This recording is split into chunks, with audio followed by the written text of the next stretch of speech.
Hello, what's up, and welcome back to another interview at the Web3 Friday, hosted by Coinvesting and Hero.io. We have a special guest with us, Nish, whom I've met many times before, but we initially met in 2022. This is a very close friend. Nish, I'm so glad to be reunited with you.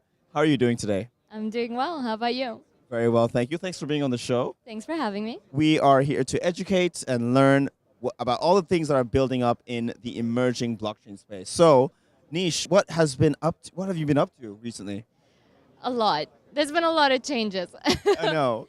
So I am working as a CMO in the space, and by day I am an oral surgeon. Wow. So a lot of changes now, but still in the space. I don't think I can ever leave Web3. It feels a part of me that's really exciting and it's fun and it's degen and it's just really captivating. So that's my life now. Really cool, really cool. So you being in the Web3 space, you said you were a fractional CMO. For those who may not be very familiar with that, what is that exactly? So basically, a lot of startups, they don't need a full-time CMO. Right. They need people that can step in for a campaign, and you're more than an advisor because you actually lead the team and you implement changes and you help them internally. But a lot of these startups also can't pay a salary of a CMO, and so you end up in a fractional role.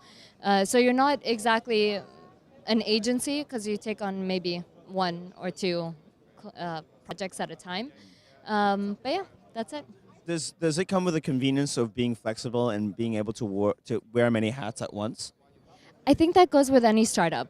Working with any startup will always require you to work with many hats.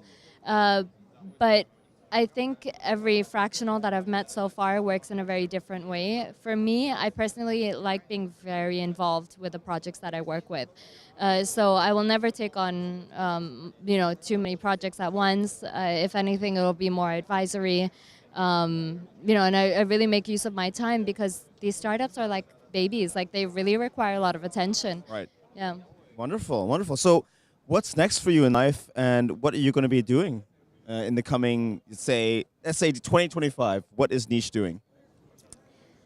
Hopefully, I will have a lot more zeros in my, in my MetaMask. Not at the beginning, at the end, right? Of course, at the end.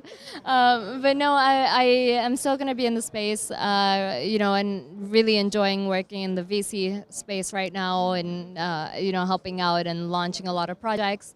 Long term, though, I see myself continuing in Web3. I don't think I'll ever leave.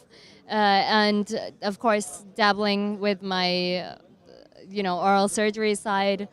I've actually been tasked to build out an AI diagnostic tool for my university. So a lot going on.